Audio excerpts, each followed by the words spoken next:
នៅក្នុងវីដេអូមួយនេះខ្ញុំមកចាំលេខបងប្អូនតាក់ទងនឹងទេសភាពនៅស្រុកស្រែវិញម្ដងបាទអញ្ចឹងជាដំបូងគឺបង្ហាញបងប្អូនតាក់ទងទៅនឹងសត្វចិញ្ចឹមនៅឯផ្ទះវិញសិនដោយដែលបងប្អូនបានឃើញគឺសត្វចិញ្ចឹមបែបធម្មជាតិរស់ស៊ីដោយខ្លួនឯងហើយនៅពេលល្ងាចយើងដាក់ចំណីឲ្យវាស៊ីអញ្ចឹងទៅដើម្បីយើងដឹងចំនួននៃសត្វទាំងអស់ហ្នឹងថាតើវាមកគ្រប់អត់ឬមួយក៏វាស៊ីឆ្អែតអត់បើសិនជាវាស៊ីឆ្អែតយើងឲ្យចំណីវាថែមដើម្បីបំពន់វាឲ្យមានសាច់ហ្នឹងហើយចូលមកដល់ទេសភាពនៅខាងមុខផ្ទះវិញម្ដងនាពេលល្ងាចយើងឃើញថាស្រស់ស្រាយបាទហ្នឹងហើយគួរឲ្យចាប់អារម្មណ៍មែនតើនៅរដូវខែប្រាំងនេះឯងហើយមិនតែប៉ុណ្ណោះពេលនៅផងដែរក៏ជួនជាមួយនឹងខ្ញុំហ្នឹងបានបូមត្រីឬក៏បាយត្រីនៅក្នុងថ្លុកមួយហើយបាយទឹកឡើងក៏ងាកឡើងរៀបម៉ោង5ហ្នឹងក្បីក៏ចុះមករកទៅផ្ទះវាអញ្ចឹងវាចម្រុះគ្នាបងប្អូនមានទាំងសត្វចិញ្ចឹមផងមានទាំងសត្វនៅក្នុងទឹកផងពេលដែលយើងអត់ម្ហូបយើងបូមឆាប់ត្រីដែលថាសត្វនៅក្នុងទឹកហ្នឹងអញ្ចឹងទៅដើម្បីធ្វើជាម្ហូបអាហារហើយឥឡូវយើងទៅទស្សនានៅកម្មភាពតាក់ទងទៅនឹងការបូមត្រីនឹងម្ដងតើបានប្រមាណហើយសប្បាយដែរទេសម្រាប់ខ្ញុំគឺអត់សប្បាយទេហ៎ណាអញ្ចឹងនេះគឺជាទស្សនវិជ្ជាក្បីនៅពេលដែលល្ងាចប្រហែលម៉ោង5អីហ្នឹងវាចាប់ផ្ដើមចុះមករកផ្ទះហើយនៅពេលហ្នឹងគឺខ្ញុំបានបេះផ្កាឈូកនៅថ្លុកដែលខ្ញុំកំពុងបូមហ្នឹងគឺមើលទៅឃើញស្អាតក៏ថតជាវីដេអូអញ្ចឹងទៅបាទហើយ Shaydon ក៏ខ្ញុំចុះទៅក្នុងបាតស្រះហ្នឹង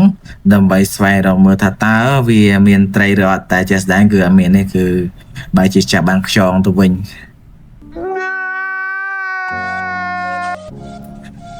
ដូច្នេះយើងមកមើលតាក់ទងទៅនឹងទស្សនវិជ្ជាហ្នឹងឃើញថាហត់លាយឡំជាមួយនឹងសេចក្តីសប្បាយរីករាយផងដែរដូចជាទេសភាពសត្វពាហនៈហើយនេះគឺជាសកម្មភាពដែលខ្ញុំបានបូមទឹកឡើងពីក្រោមដែលមានជម្រៅដល់ទៅ5ម៉ែត្រឯណោះបាទមិនធម្មតាទេហើយនេះគឺជាវងក្បីឡែកផ្សេងទៀតអាមួយវាដល់ក្នុងទឹកនោះហើយអាប្រមាណនេះទៀតវានៅស៊ីវាអត់តាន់ទៅចុះរកផឹកទឹកឬក៏ឡើងទៅផ្ទះទេវាចាំម្ចាស់វាមកដេញដើម្បីដាក់ម្នាក់មកដំបងអញ្ចឹងទៅអូខេដូច្នេះហើយយើងមើលទៅស្មៅគឺសម្បូរមែនតែនសុទ្ធតែស្មៅងាប់បាទរីឯក៏លេខមកមើលនៅក្នុងស្រះនេះវិញខ្ញុំចាប់បានខ្យងហើយអត់ដឹងយកទៅទេព្រោះឲ្យវាច្រើនពេកណាមានតែមួយហ្នឹងឯងដោយក្របពេញអញ្ចឹងថតតែវាហើយរីឯរកត្រីវិញគឺអត់មានទេមានតែទឹកហើយនឹងដើមឈូកអូខេអញ្ចឹងនេះគឺជាសកម្មភាពដែលខ្ញុំព្យាយាមបូមរូតធ្វើម៉េចឲ្យឆាប់រីងដើម្បីឆាប់បានមុនពេលយប់ព្រោះនៅពេលយប់ទៅគឺវាមិនងាយស្រួលនោះទេក្នុងការចាប់ត្រីទាំងអស់ហ្នឹងព្រោះឲ្យវាងឹតផងវាលំបាកផងហើយពោពេញទៅដោយបន្លាខ្លាយមុតដៃមុតជើងទៅធ្វើឲ្យបាក់សម្រស់ Oh my god បាទដូច្នេះការណាបាក់សម្រស់ទៅគឺធ្វើឲ្យគេឈប់ស្រឡាញ់ហើយមើលទៅគឺអត់ស្អាតទេអូខេហើយទាំងអស់នេះគឺមានតែបន្លាហើយនឹងដើមឈូកការឈូកតែវាអត់មានផ្លែឈូកទេតែនេះខ្ញុំចាប់បេះស៊ីតែម្ដងហ្នឹងហើយអញ្ចឹងអានេះគឺជាស្បៃដែលត្រង់ត្រីដែលយើងបូមពីក្រោមឡើងហ្នឹងហើយដល់ពេលខ្ញុំទៅវិញមើលគឺអត់មានហ្នឹងមានតែកូនត្រីមួយតែប៉ុណ្ណឹង No អញ្ចឹងគឺទឹកមិន